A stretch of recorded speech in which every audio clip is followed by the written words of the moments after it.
أعوذ بالله من الشيطان الرجيم. بسم الله الرحمن الرحيم.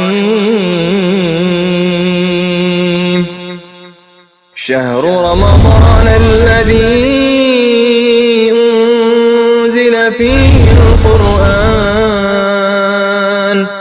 هدى للناس وبينات من الهدى والفرقان، فمن شهد منكم الشهر فليصم، ومن كان مريضا أو على سفر فعدة من أيام أخر، يريد الله بكم اليسر ولا يريد بكم العسر، ولتكملوا العدة ولتكبروا الله على ما هداكم ولعلكم تشكرون.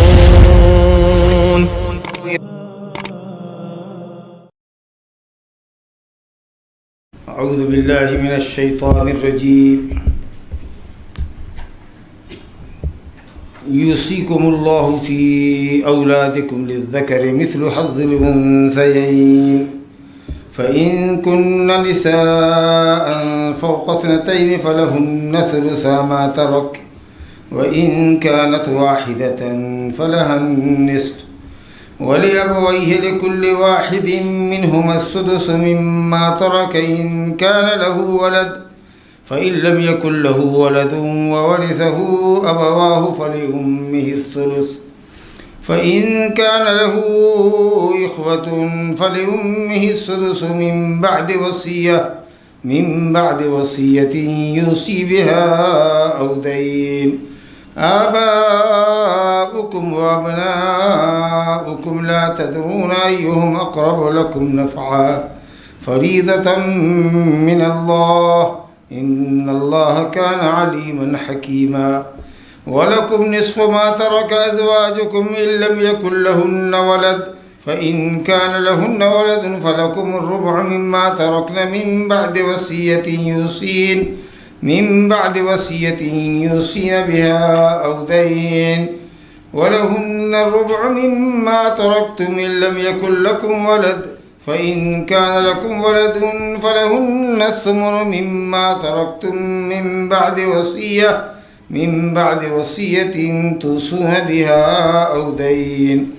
وإن كان رجل يورث كلالة أو امرأة وله أخ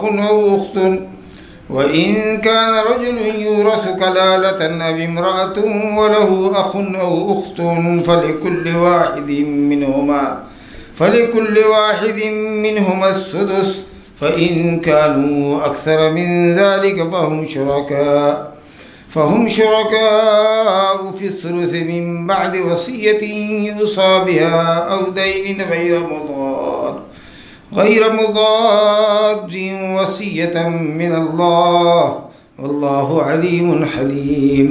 تلك حدود الله، ومن يطع الله ورسوله يدخله جنات تجري من تحتها الأنهار خالدين فيها، وذلك الفوز العظيم. ومن يعص الله ورسوله ويتعد حدوده يدخله نارا خالدا فيها وله عذاب مهين. 4 آیتیں آپ کے سامنے پڑھی گئی ہیں 11 سے 14 تک. ان آیتوں میں ترکے کے مسائل بیان کیے گئے ہیں، اور یہ بڑا اہم علم ہے. اسلامی فقہ کا یہ بہت بڑا علم ہے، بلکہ یہ نصف علم ہے. مال کی تقسیم مرنے کے بعد جو علم کام آتا ہے تقسیم اموال کے سلسلے میں وارثان کے درمیان، اس کو علم الفرائض کہتے ہیں، کیونکہ اس کے تمام مسئلے اللہ سبحانہ و تعالیٰ کی طرف سے فرض کیے ہوئے ہیں، مقرر کیے ہوئے ہیں. کسی شخص کو اللہ تعالیٰ نے اس میں دخل کی قطعاً کوئی گنجائش نہیں دی ہے. اس لیے خود اللہ نے کہا فریضۃ من اللہ، یہ اللہ تعالیٰ کا فریضہ ہے، فرض ہے. اس لیے اس کو علم الفرائض ہی کہتے ہیں، علم المیراث کو علم الفرائض کہتے ہیں، اور یہ آدھا علم ہے۔ دیکھیے اللہ رب العالمین ماں باپ سے زیادہ اس کی اولاد پر مہربان ہے۔ اللہ رب العالمین والدین کو وصیت کر رہا ہے اس کی اولاد کے تعلق سے۔ یہ اللہ رب العالمین ہم میں سے کسی کی بھی اولاد پر ہم سے زیادہ مہربان ہے۔ جہاں اللہ رب العالمین نے اولاد کو وصیت کی ماں باپ کے ساتھ احسان سلوک کرنے کی، وہی اللہ رب العالمین نے والدین کو بھی وصیت فرمائی کہ یوصیکم اللہ فی اولادکم للذکر مثل حظ الانثیین۔ جاہلیت کا طریقہ یہ تھا، اسلام سے قبل کا طریقہ یہ تھا کہ مرنے والے کی صرف بڑی اولاد کو کل ترکہ ملتا تھا، چھوٹے بچے مذکر کی شکل میں ہوں تو بھی، اور لڑکیوں کو تو بالکل ہی نہیں، عورتوں کو بالکل نہیں، ترکے میں کوئی حصہ ملتا تھا، صرف بڑا بیٹا اس پر حاوی ہو جاتا تھا، اور اس طریقہ سے چھوٹے بیٹے، بیوی، بچیاں سب محروم ہو جاتی تھی۔ اللہ رب العالمین کی شریعت مبنی بر عدل ہے۔ کہیں تو لوگ بیٹیوں کو زیادہ اہمیت دے رہے ہیں، بیٹوں کے مقابلے میں ان کو زیادہ حصہ دے رہے ہیں۔ آج کل کے مغربی ممالک میں بیٹیوں کا شیئر شاید بیٹوں سے زیادہ ہو، اور جاہلیت میں بیٹیوں کا بالکل شیئر نہیں ہوتا تھا۔ اللہ رب العالمین نے عدل اور انصاف کے ساتھ بیٹے اور بیٹیاں دونوں کا شیئر رکھا ہے، تاہم بیٹے کو بیٹی کا دگنا دیا ہے، اور وہ اس لیے کہ مرد کے اوپر خرچ کی ذمہ داری زیادہ ہوتی ہے۔ وہ گھر کا ذمہ دار ہوتا ہے، گھر کے انتظامات کرتا ہے، شادی کرتا ہے، بیوی کو مہر دیتا ہے، سارا کچھ کرتا ہے، اور لڑکیاں ماشاءاللہ جب تک ہیں تو باپ کے بعد بھائی کی سرپرستی میں رہتی ہیں، پھر اس کے بعد شادی ہو گئی تو شوہر کے یہاں چلی جاتی ہے، ان کے تمام اخراجات کا ذمہ دار اس کا شوہر ہوتا ہے، اور اس طریقے سے ان کے اوپر خرچ کا اتنا زیادہ بوجھ نہیں رہتا۔ اس لیے عین عدل اور انصاف یہ تھا کہ اللہ تعالیٰ بیٹے کو 2 بیٹیوں کے برابر رکھے، 2 بیٹیوں کا حصہ جتنا ہوتا ہے اتنا ایک بیٹے کو اللہ تعالیٰ عطا فرماتا ہے۔ یہ اللہ تعالیٰ کا عدل و انصاف ہے، اور اس سے بہتر منصف اور عادل اور فیصلہ کرنے والا کون ہو سکتا ہے؟ تو اللہ کا قانون ہے، مطالعہ کیجئے۔ یوصیکم اللہ فی اولادکم، اللہ تمہاری اولاد کے سلسلے میں وصیت کرتا ہے کہ مذکر کو مؤنث کا دگنا دو، مذکر کو مؤنث کا، بیٹوں کو بیٹیوں کا دگنا دو۔ اولاد کے اندر معلوم ہوا کہ بیٹا اور بیٹی دونوں داخل ہے، کیونکہ اللہ تعالیٰ نے مذکر اور مؤنث یعنی بیٹے اور بیٹی دونوں کا ذکر آگے کیا ہے۔ اللہ تمہاری اولاد میں وصیت کرتا ہے کہ ایک بیٹے کو 2 بیٹیوں کے برابر دو۔ تو اولاد کے اندر بیٹا اور بیٹی دونوں شامل ہیں، البتہ بیٹے کو 2 بیٹیوں کے برابر دینا، ٹھیک ہے؟ تو مان لیجئے کہ اگر کسی کے پاس 2 لڑکا ہے اور 3 لڑکی ہے اور کوئی نہیں ہے، تو کیسے بانٹ دیں گے اس کو؟ 7 حصے میں۔ اللہ جزائے خیر دے، ایک دم دماغ کو حاضر رکھ کے چلیے۔ 2 لڑکا ہے تو 2 حصہ ملے گا، تو 4 حصہ، اور 3 بیٹیاں ہیں، ایک حصہ لے گی، 7 حصہ۔ 2 حصہ بیٹوں کو دے دیں گے، ایک حصہ بیٹی کو دے دیں گے، اسی طریقہ سے چلیے۔ فَإِن كُنَّ نِسَاءً فَوْقَ اثْنَتَيْنِ فَلَهُنَّ ثُلُثَا مَا تَرَكَ، اگر صرف بیٹیاں ہی ہوں،